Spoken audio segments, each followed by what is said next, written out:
안녕하세요. 저는 런던 왕립음악원에서 바이올린을 전공하고 있는 중국 유학생 리우펑입니다. 저는 중국의 수도 베이징에서 태어나 자랐습니다. 자금성과 만리장성 같은 역사적 유산을 품은 도시에서 자란 만큼 저는 어릴 적부터 중국은 세계의 중심이라는 자부심을 가지고 있었습니다. 학교에서는 우리는 5,000년 역사를 자랑하는 위대한 민족이다라는 말을 들으며 성장했죠. 특히 베이징에 산다는 건 저에게 특별한 의미였습니다. 학교에서 관광객들로 붐비는 자금성 근처를 지나갈 때면 저는 우리나라가 얼마나 대단한 역사를 가지고 있는지 새삼 실감하곤 했습니다. 나는 중국을 대표하는 사람이 될 거야라는 꿈은 어릴 때부터 제 안에 자연스럽게 자리 잡았죠. 그런 저에게 런던 왕립음악원에 합격한 건 그 꿈을 현실로 만들 수 있는 첫 번째 기회였습니다. 비행기에 오르기 전 부모님은 환하게 웃으며 제 손을 잡고 이렇게 말씀하셨습니다. 펑, 내가 베이징의 이름을 알리고 중국의 위대함을 증명하길 바란다. 그 말은 제게 큰 책임감으로 다가왔습니다. 설레는 마음으로 런던 히스로 공항에 도착했을 때 저는 새로운 환경에 대한 기대감과 긴장감으로 가득 차 있었습니다. 입국 심사를 기다리던 긴 줄 속에서 저는 지쳐가고 있었습니다. 주변에는 세계 각국에서 온 듯한 사람들로 붐볐고 심사관들은 하나같이 까다로운 질문을 던지고 있었습니다. 제 차례가 오기를 기다리며 답답한 마음으로 줄을 서고 있던 그때 제 시선을 사로잡는 한 소녀가 있었습니다. 그녀는 저를 지나쳐 줄도 서지 않고 자동 입국 심사대로 들어갔고 몇 분 만에 유유히 통과했습니다. 검은 머리에 밝은 표정을 띤 그녀는 심플한 흰 셔츠와 청바지를 입고 있었지만 주변에서 유독 눈에 띌 정도로 당당하고 여유로운 모습이었습니다. 저 친구는 누구지? 저는 그 소녀를 바라보며 묘한 감정을 느꼈습니다. 제가 줄에서 초조하게 심사관을 기다리고 있을 때 그녀는 마치 다른 세상에서 온 사람처럼 당당하게 공항을 걸어 나갔으니까요. 반면 제가 심사대에 도착했을 때 심사관은 몇 가지 추가 질문을 던졌습니다. 목적은 뭐죠? 체류 기간은 얼마나 됩니까? 긴장된 목소리로 답을 하며 저는 빨리 이 순간이 지나가기만을 바랐습니다. 심사를 마치고 나왔을 때 저는 이미 지쳐 있었습니다. 학교 기숙사에 도착한 저는 새로운 방과 룸메이트를 배정받았습니다. 짐을 옮기고 방을 정리하며 룸메이트가 언제 올지 기다리고 있었습니다. 그리고 드디어 문이 열렸을 때 제 앞에 선 사람은 놀랍게도 히스로 공항에서 봤던 바로 그 소녀였습니다. 그녀는 저를 보자마자 밝게 웃으며 말했습니다. 안녕. 내가 리우펑 맞지? 난 소민이야. 동양인 친구라 정말 좋다. 앞으로 잘 지내보자. 그녀의 밝은 미소와 상냥한 태도에 저는 잠시 당황했지만 곧 미소를 지으며 인사를 건넸습니다. 안녕 소민, 반가워. 소민은 자신을 한국에서 온 유학생이라고 소개했습니다. 클래식 음악을 공부하지만 현대 음악에도 관심이 많다며 가볍게 자기 이야기를 풀어나갔습니다. 소민은 밝고 유쾌한 에너지로 분위기를 금세 따뜻하게 만들어주었고 그녀와의 대화는 시간이 가는 줄 모르고 이어졌습니다. 소민은 저에게 먼저 여러 가지를 물어보며 관심을 보였습니다. 런던은 어때? 음식은 좀 입에 맞아? 저는 그런 그녀의 적극적인 태도에 자연스럽게 긴장이 풀렸습니다. 우리는 룸메이트로 함께 지내며 점점 가까워졌습니다. 소민은 제가 긴장하거나 낯선 환경에 적응하지 못할 때마다 먼저 도움을 주며 챙겨줬고 덕분에 저는 런던 생활에 조금씩 적응해 갔습니다. 소민과 함께 지내면서 저는 점점 그녀와 가까워졌습니다. 그녀는 밝고 에너지가 넘치는 사람이었고 낯가림이 심했던 저에게 먼저 다가와 많은 이야기를 나눴습니다. 특히 그녀는 런던에서의 생활뿐만 아니라 여행도 즐겨하며 새로운 것을 배우고 경험하는 것을 좋아한다고 했습니다. 어느 날 소민은 저에게 이렇게 물었습니다. 펑, 이번 주말에 이탈리아에 갈 건데 같이 갈래? 나 로마랑 피렌체를 가보려고 해. 정말 멋진 곳이래. 저는 순간 당황했습니다. 같이 여행이라니 우리가 룸메이트로 친해진 지 얼마 안 된 상황에서 어울릴 수 있을까 걱정이 들었거든요. 하지만 소민의 자신감 넘치는 말과 기대에 찬 표정을 보니 저도 새로운 도전에 마음이 열리기 시작했습니다. 그래, 나도 가볼게. 여행이라니 기대된다. 그렇게 우리는 주말이 되자 함께 히스로 공항으로 향했습니다. 소미는 혼자가 아니었습니다. 그녀의 한국 친구들 지윤과 현수도 이번 여행에 함께했어요. 셋은 한국 음악원에서 만난 사이로 평소에도 자주 어울리는 친한 친구들이라고 했습니다. 소미는 활발한 성격 덕분에 친구들이 많아 보였고 그 점이 저와는 조금 다르다는 생각이 들었습니다. 우리는 로마 공항에 도착해 입국 심사를 받으러 갔습니다. 그런데 저는 또 한 번 공항에서의 큰 차이를 느껴야 했습니다. 소민과 그녀의 한국 친구들은 모두 자동 입국 심사를 통해 단 10분 만에 심사를 끝냈습니다. 그들은 유유히 웃으며 함께 대화를 나누며 공항 밖으로 나갔죠. 반면 저는 줄을 서서 심사관의 까다로운 질문을 받아야 했습니다. 여행 목적은 무엇인가요? 체류 기간은 얼마나 되나요? 숙소 예약은 했습니까? 저는 긴장한 채로 하나하나 답하며 겨우 심사를 통과할 수 있었습니다. 그 과정은 무려 1시간이나 걸렸습니다. 심사를 마치고 공항 밖으로 나왔을 때 소민과 친구들은 카페에 앉아 저를 기다리고 있었습니다. 펑. 고생했지? 여기서 너 기다리면서 얘기하고 있었어. 소민이 환하게 웃으며 제게 커피를 건넸습니다. 지윤과 현수도 미소를 지으며 괜찮아. 우리도 시간이 많으니까. 오느라 고생했어. 라며 저를 따뜻하게 맞이했습니다. 그들의 밝고 친절한 태도에 저는 고맙기도 했지만 한편으로는 미안함과 무안함이 느껴졌습니다. 미안한 마음이 계속되었습니다. 그날 저는 단순히 심사를 통과하는 시간이 느렸던 것뿐 아니라 그 과정에서 느꼈던 제 스스로의 불편함이 마음에 걸렸습니다. 내가 느낀 이 차이는 단지 시스템의 차이일까? 아니면 그 이상의 문제일까? 저는 저를 환하게 맞아주는 소민과 친구들의 밝은 미소를 보며 말했습니다. 정말 고마워. 너희가 기다리고 있으니 미안하더라. 그런데도 이렇게 웃으면서 맞아주니 진짜 기쁘다. 그들은 오히려 저를 위로하며 말했습니다. 뭘 그런 걸 가지고 그래. 여행은 여유롭게 시작해야지. 이제 우리 출발하자. 그들의 따뜻한 반응에 저는 감정이 더 복잡해졌습니다. 왜 나는 이렇게 뒤처진다고 느끼는 걸까? 그들은 왜 저렇게 모든 것을 여유롭게 받아들이는 걸까? 그날 제 마음 한구석에 남은 그 차이는 이후 여행 내내 저를 따라다녔습니다. 로마에 도착한 우리는 콜로세움부터 방문했습니다. 웅장한 유적 앞에서 사진을 찍으며 즐거운 시간을 보냈습니다. 하지만 관광지에서도 저는 또다시 작은 차이를 느꼈습니다. 주변의 상인들과 가게 직원들이 소민과 그녀의 친구들에게는 활기차게 말을 걸며 친절하게 응대했지만 제가 대화를 시도했을 때는 간단히 대답만 하거나 관심을 보이지 않는 경우가 많았습니다.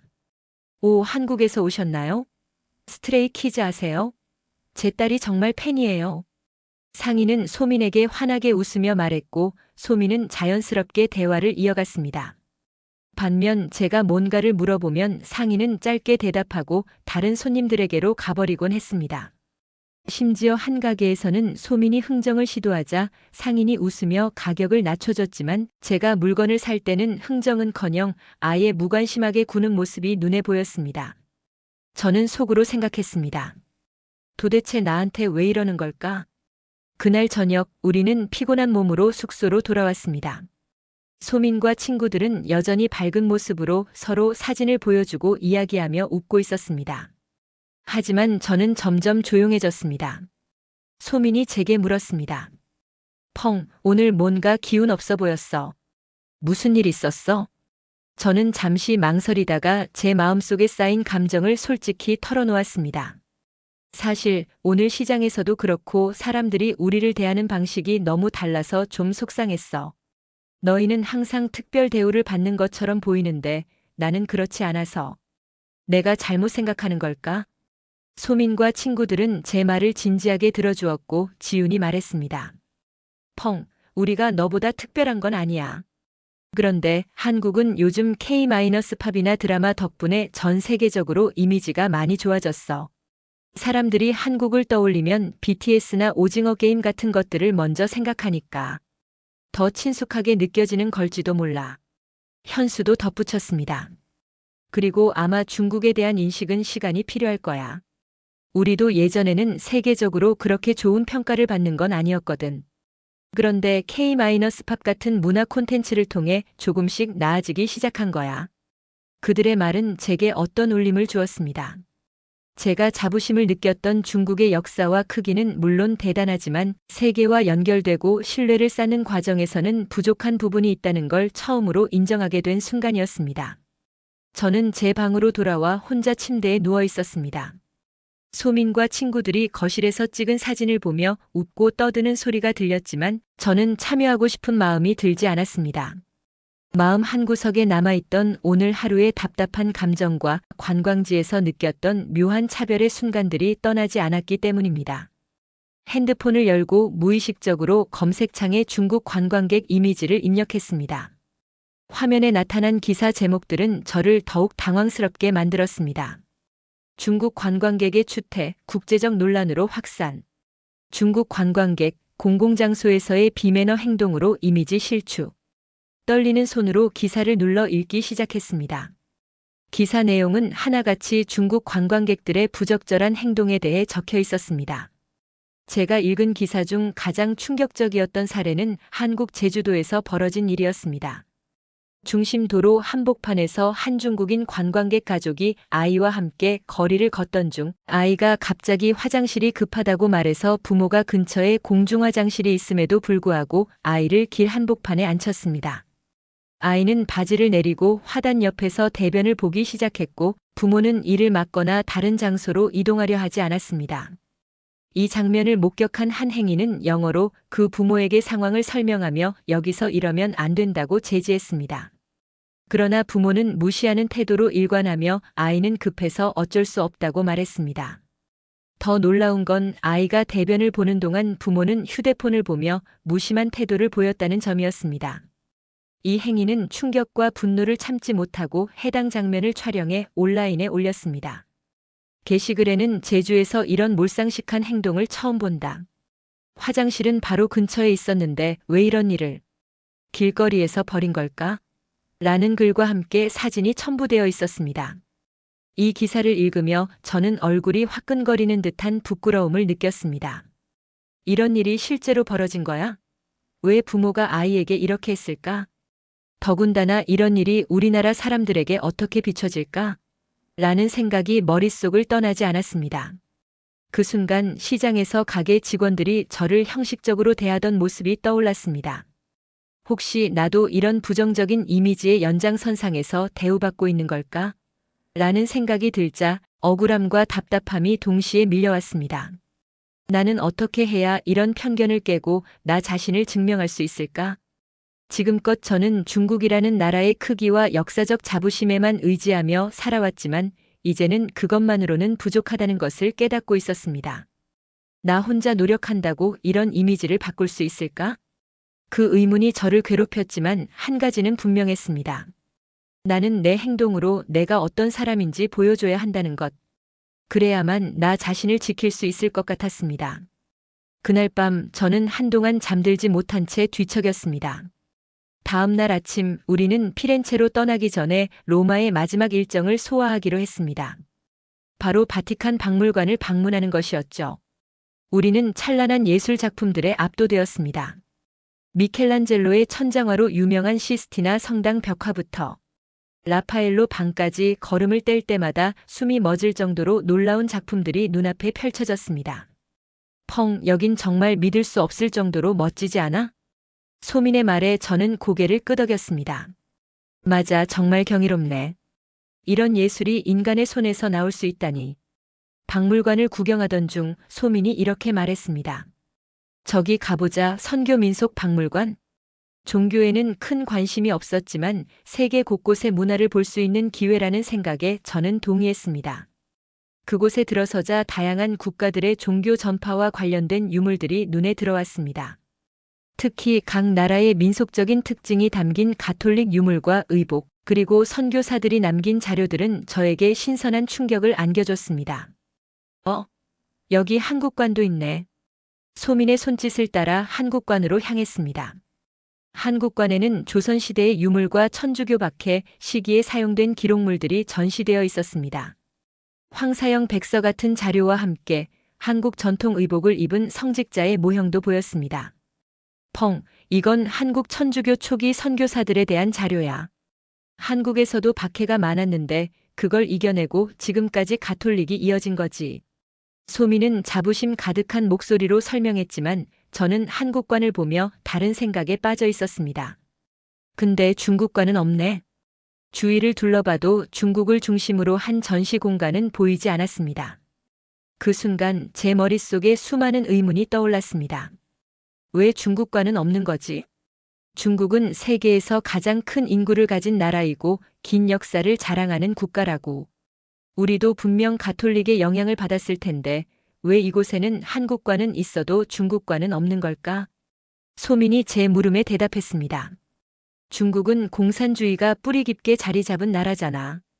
종교를 공식적으로 인정하지 않으니까 가톨릭과 관련된 자료가 많이 남아있지 않은 걸지도 몰라. 그 말에 저는 고개를 끄덕이면서도 한편으로는 찝찝한 감정을 느꼈습니다. 그래도 중국에도 가톨릭 역사가 있지 않을까? 청나라 시기에도 서양 선교사들이 많이 활동했을 텐데 왜 그 흔적은 여기 없는 걸까? 저는 중국의 선교사들, 특히 마테오 리치 같은 인물이 떠올랐습니다. 그는 서양에서 가톨릭을 전파하기 위해 청나라 황실과 긴밀히 협력했던 인물입니다. 그러나 그의 흔적이나 관련된 자료는 이곳에서 보이지 않았습니다. 우리도 분명히 긴 역사를 가진 나라인데 여긴 마치 우리가 종교적으로 아무런 영향도 받지 않은 것처럼 느껴지네. 저는 혼란스러운 감정을 억누르며 한국관을 바라보았습니다. 작지만 잘 정돈된 한국관은 그 자체로 강한 메시지를 담고 있는 것 같았습니다. 모진 박해를 이겨내고 결국엔 신앙을 지켜낸 나라. 그와 대조적으로 중국은 이곳에 존재하지 않았습니다. 어쩌면 종교가 공산주의 체제와 충돌하며 잃어버린 흔적들일지도 모른다는 생각이 들었습니다. 박물관을 나오면서 저는 조용히 생각에 잠겼습니다. 중국도 이런 공간에 우리의 역사를 남길 수 있다면 얼마나 좋을까? 하지만 지금의 체제 속에서는 이런 기회조차 얻기 어려운 걸까? 소민이 밝게 말했습니다.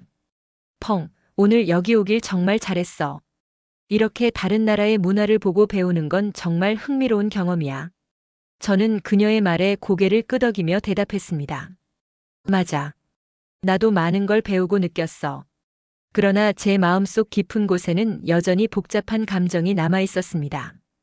박물관 안에서 발견한 빈자리는 단순히 공간의 문제가 아니라 우리가 세계에서 어떤 위치에 있는지를 보여주는 상징처럼 느껴졌습니다. 피렌체로 향하는 기차 안에서 저는 바티칸 박물관에서의 경험을 곱씹으며 창밖을 바라봤습니다. 유럽의 풍경은 끝없이 펼쳐져 있었지만 제 마음속에는 복잡한 생각들이 자리 잡고 있었습니다. 중국은 세계에 어떻게 비춰지고 있을까? 바티칸 박물관에서 한국관을 보았을 때 그곳이 작지만 강한 메시지를 전하고 있다는 것을 느꼈습니다. 작은 나라임에도 불구하고 한국은 자신들의 문화와 역사를 세계에 알려왔습니다. 그들은 과거의 아픔과 박해를 극복하고 지금은 세계가 인정하는 가치를 가진 나라로 자리 잡았습니다. 하지만 그와 대조적으로 중국은 세계적인 무대에서 어떤 모습을 보여주고 있는지 고민하지 않을 수 없었습니다. 우리는 단순히 인구가 많고 땅이 넓은 나라라는 것만으로 만족하고 있는 건 아닐까? 우리가 자랑스러워하는 긴 역사와 문화는 왜 점점 세계 속에서 잊히고 있는 걸까? 소민이 옆에서 웃으며 말했습니다. 펑, 무슨 생각해? 아까부터 계속 조용하네. 오늘 박물관에서 뭔가 느낀 게 많았나 봐. 저는 잠시 고민하다가 대답했습니다. 응, 한국관을 보고 생각이 많아졌어. 너희는 정말 대단해. 작은 나라지만 이렇게 세계적으로 인정받는 건 정말 놀라워. 소민은 미소를 지으며 고개를 끄덕였습니다. 우리도 쉽지는 않았어. 많은 아픔을 겪었고 그걸 극복하려고 노력했어. 지금의 모습은 그냥 주어진 게 아니고 사람들이 변화를 위해 노력했기 때문에 가능했던 거야. 그 말은 제게 깊은 울림을 주었습니다. 우리도 그런 노력을 할 수 있을까? 우리는 지금 어디로 가고 있는 걸까? 펑, 내가 그런 생각을 하고 있다는 것만으로도 이미 좋은 시작이야. 변화를 만드는 건 결코 쉬운 일이 아니지만 결국엔 한 사람의 노력에서 시작되는 거라고 생각해. 너라면 할 수 있을 거야. 그녀의 말에 저는 고개를 끄덕였습니다. 그래. 나도 뭔가를 해보고 싶어. 단순히 우리의 역사가 자랑스럽다고 말하는 걸 넘어서 그걸 실제로 보여줄 수 있는 사람이 되고 싶어. 피렌체에 도착했을 때 저는 새로운 마음가짐으로 기차에서 내렸습니다. 이탈리아에서의 여행은 단순히 아름다운 건축물과 예술을 보는 것이 아니라 제 안의 생각과 가치관을 흔들어 놓는 기회가 되고 있었습니다. 저는 앞으로 중국을 대표하는 사람으로서 세계에 우리 문화를 알릴 방법을 고민하기로 다짐했습니다. 단순히 크고 오래된 나라라는 이미지를 넘어 지금의 세계와 연결될 수 있는 가치를 만들고 싶어졌습니다. 이야기는 여기까지입니다. 재미있으셨다면 구독과 좋아요 부탁드립니다. 영상 제작에 큰 힘이 됩니다. 다음에 더욱 재미있는 이야기로 찾아뵙겠습니다. 감사합니다.